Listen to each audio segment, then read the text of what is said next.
Hi, my name's Nikki, and you may know me from my pose ideas and photo tips on TikTok and Instagram. But today I'm coming at you with a long form video on YouTube because I wanted to go in depth on how to be photogenic. I think at least once a day I get a comment that's like, step 1, be photogenic, or I'm not photogenic, so I can't do this. Now the dictionary, as well as millions of people, describe photogenic to be very attractive, like supermodel, like always looking good in front of the camera, always stunning. But I've kind of developed my own meaning of the word photogenic, and it is to be comfortable in front of the camera. I'm gonna stop talking, we have a lot to get through. Don't get your photo taken by someone who you're not comfortable with. And you may think you're comfortable with your parents, but like truly, are you gonna just bust down and like act your best self in front of them? Probably not. I think if you have a significant other or a best friend, that is way, way better. And even like a distance friend, I wouldn't really trust with taking my photo. Show the person taking the photo what you want the photo to look like. Like I'll go and make my boyfriend stand there, I'll take the photo of him how I want it to look and adjust all the settings and stuff, and then just pass him the phone and he can like copy that. If you're not most comfortable with people taking photos of you, then get a tripod. These phone tripods on Amazon have become really affordable and like it's really helpful for taking photos.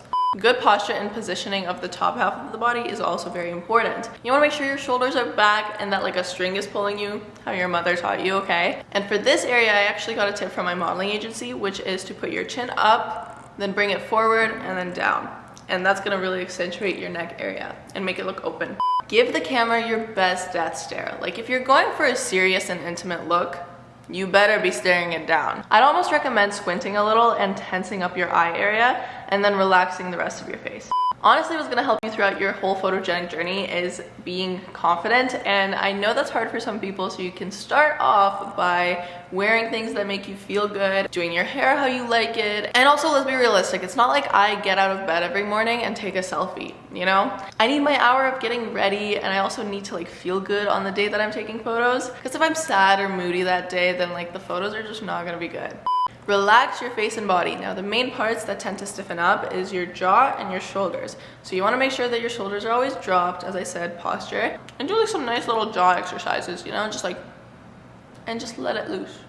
I cannot stress this enough. Good lighting is gonna make your photos so much better. See, half of the time you're probably thinking that you're the problem of the photos, but I guarantee you it's probably the lighting. So you've probably seen like behind the scenes of like model photo shoots, and they have these huge studio lights just facing at the model. And the key is that these lights are big and bright enough to fill in the model's pores. So you wanna make sure that your lighting is coming from above and also from in front of you. Even if the lighting is a bit off to the side, then it's gonna cast some like weird shadows on your face. And this goes for any kind of lighting. So natural light is probably the best because the sky is obviously at the top and you could just use window lighting to point it at you. Also those little iPhone selfie lights, I don't know if you've seen those. P.S. all the products I talk about in this video, I'll leave the links to in my description box so you guys can check out. Also, the sun is like a big lamp. So when it's the morning or the evening and the sun is pointing this way instead of straight down, you're gonna get the best photos like that. Another little tip I have is to use flash in the daylight, and this will make your lighting even better. So like in this photo here, you could see that the girl's face is like lit from all angles, and that's because of the flash. It gives a different look to your photos, but like if you do a little bit of editing after and experiment with it, then I think it can truly look good.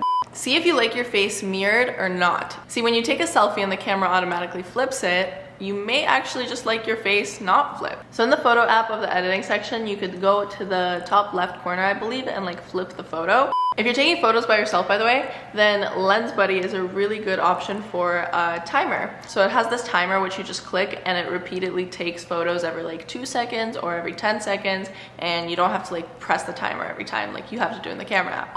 Experiment with camera quality. So the new iPhones will show your every pore, and like some people may not like that. I mean, I know that my mom likes her Samsung camera a lot because it like smooths her skin naturally. And you can even experiment with taking your photos with like that digital camera, like a family camera would be, and it's like way lower quality. Nowadays, lower quality is more of like an aesthetic, so people don't really think much into it. Take your photos at a lower angle. This goes for full body photos and mirror selfies. So just bring the phone way lower and this will accentuate your body and make you look taller. Keep this next tip in mind for side profile photos. So if you're positioned to the side somehow and your nose is just sticking out and it's apart from your face, it will actually look better if you turn a little bit and your nose is still part of your face. This area is seen. I hope that makes sense, but it's a little better to be like this instead of being like this. Make yourself stand out in the photo by experimenting with backgrounds. So if you're a lighter skin tone and you're pretty pale, then you don't want to be standing in front of a white wall because that's going to wash you out. You want your background to actually be darker than you so that your face can stand out in the photo. This will of course be opposite for tanned or darker skin, where instead you would want your background to be lighter than you. So like a white wall or snow or whatever. You can see I actually screenshotted my Explore feed where these two girls were in front of different backgrounds and they have different skin tones. And notice how they're both so noticeable in their photos in their own ways. Place the camera further from you and then zoom in. This is because of phone and camera lenses, which tend to distort your face and body. Try it out with like Snapchat, where you can zoom into the front camera and just put your phone further and zoom in, and you'll see how much of a difference it makes compared to when your phone is like this. This doesn't always have to be for selfies. You could also do it with, your back camera and zoom in. Also, something about horizontal selfies just makes your selfies look so much better. And I think this may also be with the distortion that the side of your phone takes of your face when you're taking a photo like this, compared to when your phone is horizontal and all of this space isn't distorted anymore.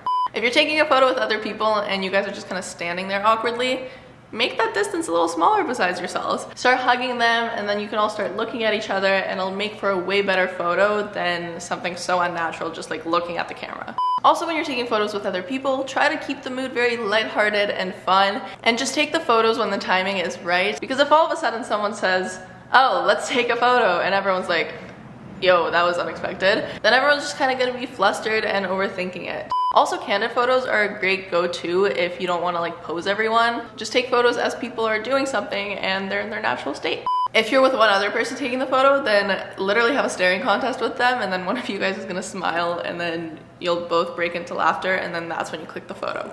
Look for something to do in the photos. So my go-to is always fixing my hair, or even like touching my clothes, holding something like a mug or a book or whatever other prop, or an action like walking.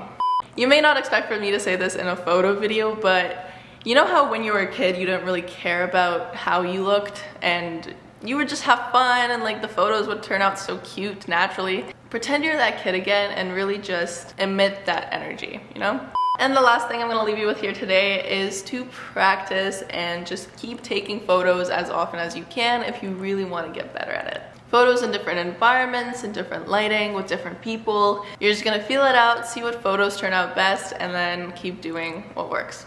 I really hope this helped you guys. If it did, please consider subscribing if you're not already. And if you're looking for pose ideas or photo ideas or any kind of like photo editing tutorials, they are all on my TikTok and Instagram, which you can check out here. I hope you have a lovely day. You're beautiful. I love you. Okay, bye.